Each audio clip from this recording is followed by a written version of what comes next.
Hello दोस्तों। YouTube के channel Ved Prakash learning point में आपका स्वागत है। इस चैनल पर आप पढ़ रहे हैं विज्ञान के तथ्यों को, यानी विज्ञान में जो तथ्य हैं अलग अलग टॉपिक से संबंधित वो आप पढ़ और समझ रहे हैं।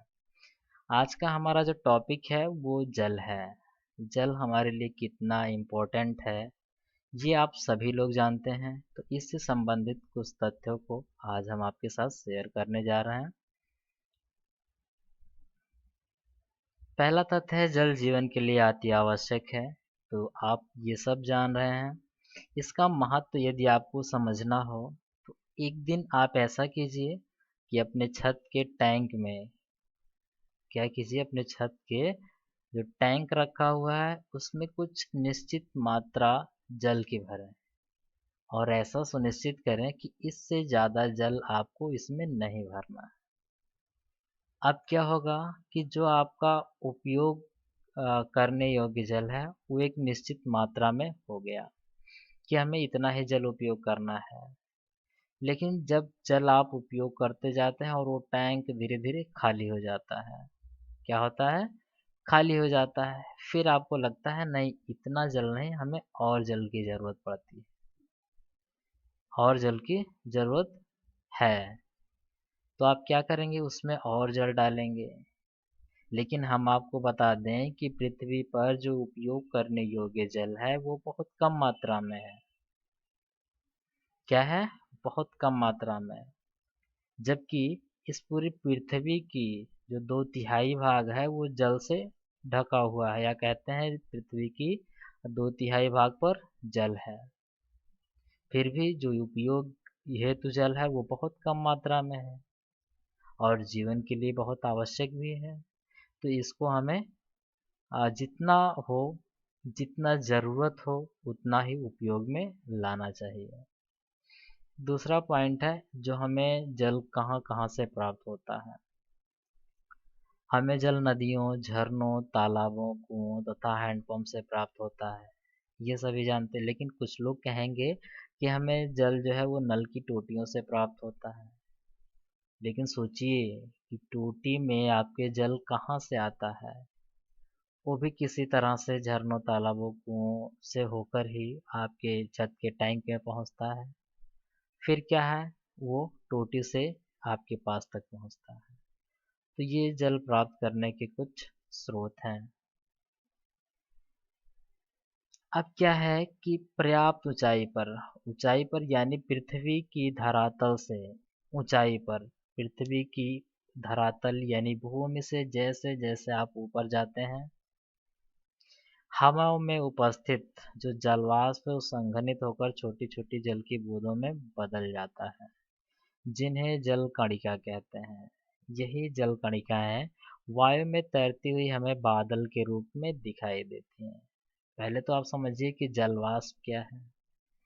जल का गैसीय रूप, यानी जल का जो गैसीय रूप है, ठीक है, वही जलवाष्प कहलाता है।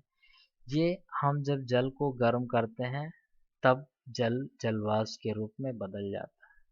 जो जल को जलवाष्प में बदलने की प्रक्रिया है ये निश्चित घटित होती रहती है। हम कह रहे हैं कि हमने जब गर्म किया जल को तो ये जलवाष्प में परिवर्तित हुआ। लेकिन ऊष्मा क्या है, हमें सूर्य से भी मिल रहा है, ठीक है। तो वहां से भी क्या हो रहा है, जो धरातल पर यानी पृथ्वी पर जल की मात्रा है वो लगातार क्या हो रही है, वाष्पित हो रही है। और ये वाष्प क्या है, वह हवा में मिला हुआ है, यानी जलवाष्प हवा में मिला हुआ है। तो वही कहा जा रहा है कि पर्याप्त ऊंचाई पर, यानी जब ऊंचाई पर जाते हैं आप, धरती से ऊंचे जाते हैं, तो क्या होता है, ये हवा धीरे धीरे ठंडी होने लगती है। इसमें जो जलवाष्प की मात्रा है वो बूंदों में बदलने लगती है और इन्हीं बूंदों को क्या कहा जाता है, जल कणिका कहा जाता है। यही जल कणिकाएं जब वायु में तैरती हुई हमें दिखाई देती हैं तो यही क्या होती हैं, बादल होते हैं, या कह सकते हैं कि ये तैरती हुई हमें बादल के रूप में दिखाई देती हैं। अगला पॉइंट है जल कणिकाएं वर्षा के रूप में जमीन पर गिरती हैं। जब जल कणिकाएं इतनी भारी हो जाती हैं कि ये वायु में तैर ना सकें तो यही क्या होती है, वर्षा के रूप पर जमीन पर गिरने लगती हैं। कभी कभी ये ओले के रूप में भी गिरती हैं। ओले यानी कि बर्फ के रूप में भी जमीन पर गिरती हैं।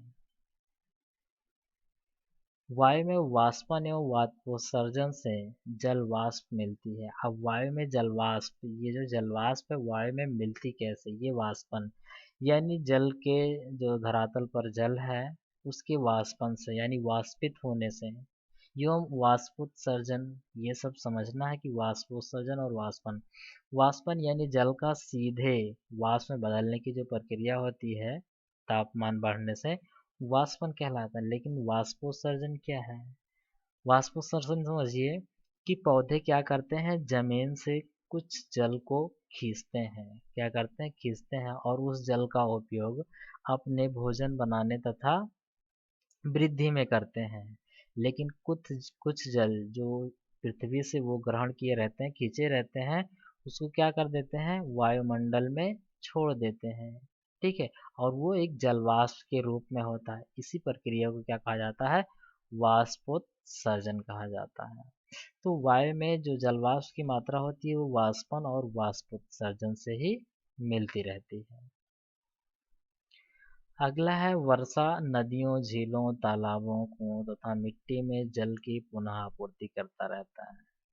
आप देखते होंगे नदियों का जल लगातार बहता रहता है। बारिश के दिनों में नदियां उफान पर आ जाती हैं यानी इनमें बाढ़ आ जाता है।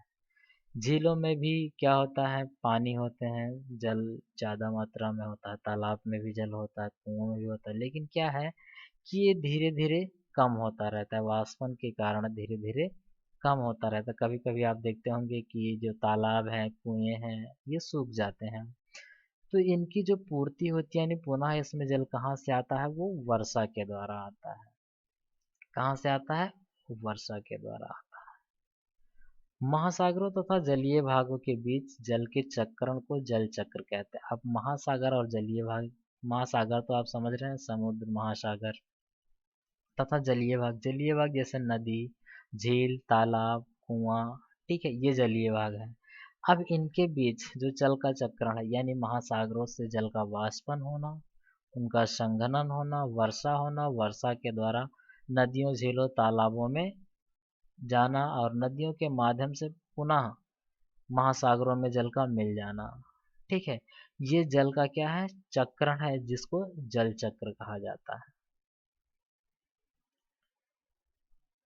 अधिक वर्षा के कारण बाढ़ आती है। आपने देखा होगा कि जिस क्षेत्र में अधिकाधिक वर्षा हो जाती है, जरूरत से ज़्यादा वर्षा हो जाती है, तो वहाँ पर नदियाँ अपने किनारे से ऊपर बहने लगती हैं, तालाब भर जाते हैं, कुएं भर जाते हैं, जिसके कारण क्या होता है, गांव में पानी भर जाता है, जिससे ज़्यादा समस्याएं उत्पन्न होने लगती हैं, आवागमन के साधन अवरुद्ध हो जाते हैं। तो ये बाढ़ के कारण होता है ऐसा। जबकि यदि किसी स्थान पर काफी समय से वर्षा ना हो तो वहां पर सूखे जैसी उत्पन्न स्थिति उत्पन्न हो जाती है। सूखे की स्थिति में क्या होता है कि हैंडपंप में पानी आना कम हो जाता है, कुएं में पानी का स्तर एकदम नीचे चला जाता है या सूख जाता है, तालाब सूख जाते हैं।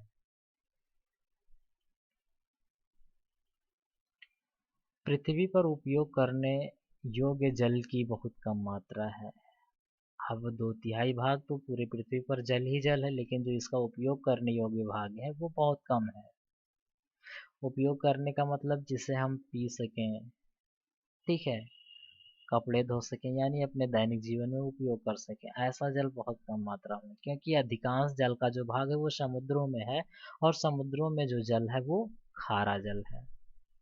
खारा जल पीने के लिए सीधे उपयोग नहीं किया जा सकता। तो जो पीने के लिए उपयोग जल है वो बहुत कम मात्रा में है, अतः जितना आवश्यक हो उतना ही जल खर्च किया जाना चाहिए। ज़्यादा जल खर्च करेंगे तो हमें आगे सूखे से निपटना भी पड़ सकता है, या सूखे की समस्या को भी झेलना पड़ सकता है। किसी कवि ने कहा है, हर जगह जल ही जल, पीने के लिए कोई बूंद नहीं। यानी कि जो समुद्र में नाविक होते हैं, यदि उनका पीने का पानी खत्म हो जाए, अब देखिए कि वो हर जगह चारों तरफ उनके पानी ही पानी है, लेकिन वो उस पानी को पी नहीं सकते हैं। क्यों? क्योंकि वो खारा है। क्या है? वो खारा है। इसलिए कवि ने ऐसा कह दिया है कि हर जगह जल ही जल, लेकिन पीने के लिए कोई बूंद नहीं। ठीक है, तो ये वीडियो आपको कैसी लगी हमें आप बताएं। वीडियो आपको अच्छी लगी हो तो लाइक करें, चैनल को शेयर करें। चैनल पर नए हैं तो चैनल को सब्सक्राइब जरूर कर लें, साथ में बेल आइकन भी दबाएं ताकि नई वीडियो के नोटिफिकेशन आपको मिलते रहें। धन्यवाद।